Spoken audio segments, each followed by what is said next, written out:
Soybean তেলের বাজারে কৃত্রিম সংকটের পাল্টাপাল্টি অভিযোগ ডিলার, পাইকারি ও খুচরা ব্যবসায়ীদের। খুচরা বিক্রেতারা বলছেন বোতলজাত তেলের সঙ্গে অতিরিক্ত পণ্য কিনতে বাধ্য করছেন পাইকারি বিক্রেতা ও ডিলাররা। তবে পাইকারি বিক্রেতা ডিলারদের অভিযোগের তীর উল্টো খুচরা বিক্রেতাদের দিকে। দুই পক্ষের ঠেলাঠেলির সুযোগে দাম বাড়িয়ে নিচ্ছেন অসাধু ব্যবসায়ীরা। বিস্তারিত জানাচ্ছেন শাহিনুল ইসলাম সাগর। জ্বালানি তেলের সংকটময় পরিস্থিতির মধ্যে আশঙ্কার ছায়া ভোজ্য তেলের বাজারে। কৃত্রিম সংকট তৈরি করে অনৈতিক মুনাফা অর্জনের চেষ্টা করছেন কেউ কেউ। খুচরা বিক্রেতারা বলছেন নির্দিষ্ট কোম্পানির বোতলজাত সয়াবিন তেল কিনতে অতিরিক্ত পণ্য নিতে বাধ্য করা হচ্ছে। তবে এই অভিযোগ উড়িয়ে দিচ্ছেন পাইকারি বিক্রেতা ও ডিলাররা। তিন কোম্পানির মাল সাপ্লাই নেই।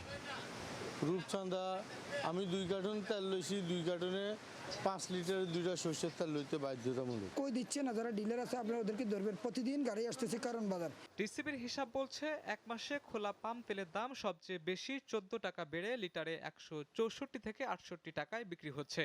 খোলা সয়াবিনের লিটার প্রতি দাম বেড়েছে 10 টাকা। সুপার পাম তেল বেড়েছে 3 টাকা। দাম 30 টাকা বেড়েছে বোতলজাত 5 লিটার সয়াবিনে। আর 1 থেকে 2 লিটারের বোতলে বেড়েছে 5 থেকে 10 টাকা। তবে কোনো কোনো জায়গায় সর্বোচ্চ খুচরা মূল্যের চেয়েও বেশি দরে ভোজ্য তেল বিক্রির অভিযোগ রয়েছে। এবং ভোজ্য তেল যেটা আমরা কাস্টমাররা ব্যবহার করে বাসা বাড়িতে, ওই তেলগুলা কিন্তু যে আমাদের আগে যে প্রফিটটা দিত ওই প্রফিট তো নাই। মাল আছে, পর্যাপ্ত মাল আছে, মালে কোনো অসুবিধা নেই।